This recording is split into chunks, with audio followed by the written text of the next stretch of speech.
Hi అండి అందరికీ. This is Priyanka. ఇదే అండి నా ఫస్ట్ లాంగ్ వీడియో. యాక్చువల్గా నేను ఎడ్యుకేషన్ టైప్ వీడియోస్ చేద్దామని అస్సలు అనుకోలేదు.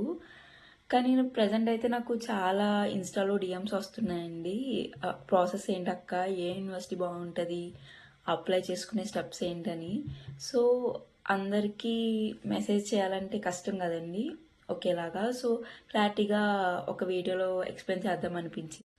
ఇంకొకటి ఏంటంటే అండి, స్విట్జర్లాండ్ రావచ్చా అంటే అది మీ ఇష్టం అండి. నేనైతే రమ్మని చెప్పను, అలానే రావద్దని చెప్పను. జస్ట్ నార్మల్గా డెసిషన్ అది మీ చేతిలో ఉంటుంది. నేనైతే జస్ట్ సిచ్యువేషన్స్ చెప్పగలనండి. అంటే ఇక్కడ సిచ్యువేషన్స్ ఎలా ఉంటాయో అంతవరకు చెప్పగలను తప్ప రావచ్చా రాకూడదా అన్నది మీ ప్యాషన్స్, మీ లైఫ్, మీ డెసిషన్స్. సో అన్నీ మీ ఇష్టం అనమాట, మీ లైఫ్ కాబట్టి. సో ఇప్పుడు నార్మల్గా స్విట్జర్లాండ్ అంటే అందరికీ, చాలా వరకు అందరికీ డ్రీమ్ కంట్రీ అండి. మ్యాక్సిమం నాతో సహా. నాకు ఎలా డ్రీమ్ కంట్రీ అయిందంటే ఫస్ట్ టైం డార్లింగ్ మూవీలో హీరోయిన్ ఎంట్రీ వస్తుంది కదండి, ఎంట్రీ సీన్. అది చూసినప్పటి నుంచి నా ఫేవరెట్ మూవీ అయిపోయిందనమాట. అలానే నా ఫేవరెట్ కంట్రీ స్విట్జర్లాండ్ అని. ఎవరైనా నీ ఫేవరెట్ డెస్టినేషన్ ఏంటి, నీ ఫేవరెట్ కంట్రీ ఏంటి అంటే అప్పటి నుంచి నేను స్విట్జర్లాండ్ అని చెప్పేదాన్ని అందరికీ.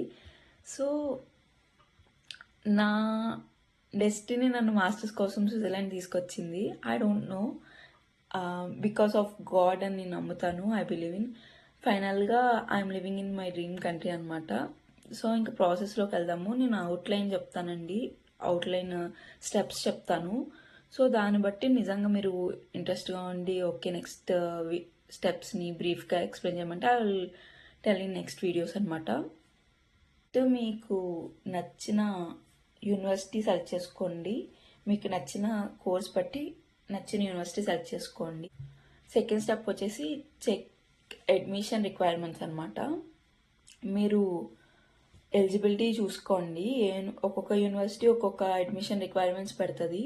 సో మీరు చెక్ చేసుకోండి వాటి యొక్క అఫీషియల్ వెబ్సైట్స్లోకి వెళ్ళి యూనివర్సిటీ. నెక్స్ట్ థర్డ్ వచ్చేసి మీరు చెక్ చేసుకున్న తర్వాత మీరు కొన్ని యూనివర్సిటీస్ అనుకుంటారు కదా, వాటిని అప్లై చేసుకోండి. అప్లై చేసుకున్న తర్వాత ఫోర్త్గా మీకు ఒక అడ్మిషన్ లెటర్ కానీ అడ్మిషన్ యాక్సెప్ట్ అయిందో లేదో చెప్తారు మీకు. అది చాలా టైం టేకింగ్ ప్రాసెస్. మీరు ముందే అప్లై చేసుకోవాలి. మీరు ఏ ఇంటేక్ ప్లాన్ చేసుకుంటున్నారు అనుకుని ఫస్ట్ ఆఫ్ ఆల్. నాకు తెలిసి అప్లై చేసుకున్న తర్వాత డెసిషన్ రావడానికి 4 to 6 weeks పడుతుందండి. నాకైతే అలానే పట్టింది, 6 weeks పట్టింది. సో 4 to 6 weeks ఖచ్చితంగా పడుతుంది. ఇక్కడ స్విస్ యూనివర్సిటీస్ అన్నీ అలానే టైం టేకింగ్ ప్రాసెస్ అనమాట, ఈవెన్ వీసాతో సహా. నెక్స్ట్ ఫిఫ్త్ వచ్చేసి మీ డాక్యుమెంట్స్ అన్నీ కరెక్ట్గా అరేంజ్ చేసుకోవాలన్నమాట. మీ ఫైనాన్షియల్ డాక్యుమెంట్స్ కానీ, అండ్ కొన్ని మీ సివి, మీ ఐఎల్స్ కానీ, టోఫిల్, మ్యాక్సిమం ఐఎల్సే రాయడానికి ప్రిఫర్ చేయండి. ఐఎల్స్ ఖచ్చితంగా ఉండాలి వీసా కోసం. సో అవన్నీ డాక్యుమెంట్స్ అరేంజ్ చేసుకొని పెట్టుకోండి. పెట్టుకున్న తర్వాత మీరు అప్లై చేసుకోవాలి స్విస్ వీసాకి. Swiss visa it almost takes 8 weeks అండి. సో మీరు ముందే అప్లై చేసుకోవాలి. మీకు డెసిషన్ రాగానే కొన్ని ప్రాసెస్ ఉంటుంది అనమాట. యూనివర్సిటీకి మీరు డాక్యుమెంట్స్ సెండ్ చేయాలి. ఇవన్నీ నెక్స్ట్ వీడియోస్లో నేను చెప్తాను క్లియర్గా. అవన్నీ వచ్చాక లాస్ట్కి కన్ఫర్మేషన్ లెటర్ వస్తుంది యూనివర్సిటీ నుంచి. అది పట్టుకుని అండ్ కొన్ని మీరు ఈలోక ఫైనాన్షియల్ డాక్యుమెంట్స్ అవి అరేంజ్ చేసుకుంటారు కదా, సో అవన్నీ పట్టుకుని వెళ్ళి మీరు వీసా డ్రాప్ చేయాలన్నమాట. National visa, type D visa, Switzerland Swiss student visa drop చేయాలి. న్యూఢిల్లీ వెళ్ళి డ్రాప్ చేయాలన్నమాట. ఆ తర్వాత మీకు వీసా అప్రూవల్ డెసిషన్ రాగానే వీసా స్టాంపింగ్ ఒకటి చేయించుకోవాలండి. వీసా స్టాంప్ అయిపోయిన తర్వాత అంతేనండి, you can fly to Switzerland అనమాట. సో నేను ఇవన్నీ అవుట్లైన్గా చెప్పానండి, ప్రాసెస్ అంతా, మెయిన్ స్టెప్స్ అన్నీ.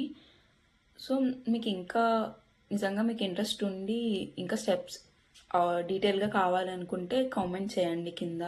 సో నెక్స్ట్ వీడియోస్లో నేను ప్లాన్ చేసుకుని చెప్తాను. మెయిన్ థింగ్ ఏంటంటే అండి, అసలు నేను ఈ వీడియో చేయడానికి ఫస్ట్ రీజన్ ఏంటంటే Switzerland is one of the most expensive countries in the world అండి. లివింగ్ ఎక్స్పెన్సెస్ చాలా అంటే చాలా ఎక్కువ ఇక్కడ ఉండడానికి. అండ్ గ్రాసరీ ఇవన్నీ చాలా ఎక్కువ, రెంట్ ఇవన్నీ.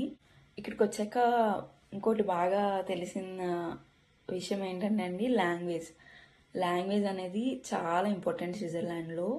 ఈవెన్ పార్ట్ టైం జాబ్స్ కూడా మనకి లాంగ్వేజ్ లేకపోతే అసలు ఇవ్వరు, మనం చూడరు అనమాట. లోకల్ లాంగ్వేజ్ చాలా ఇంపార్టెంట్, చాలా అవసరం కూడా. చదువు అయిపోయాక జాబ్స్ పక్కన పెట్టండి, ఫస్ట్ పార్ట్ టైం జాబ్స్ అది మనకి 6 months వరకు చేసుకోవడానికి లేదు, ఇక్కడ రూల్ అనమాట అది. సో చెప్పా కదండి, నేనైతే రండి అనను, రావద్దు అని కూడా చెప్పను, మీ ఇష్టం అది. ఇట్స్ అప్ టు యూ, మీ లైఫ్ మీ ఇష్టం అండి. అంతే అండి వీడియో. నెక్స్ట్ వీడియోలో మళ్ళీ కలుద్దాం. Please subscribe to my YouTube channel. And ఈ వీడియో కనుక మీకు నచ్చితే లైక్ చేయండి అండ్ షేర్ చేయండి and please comment. Thank you.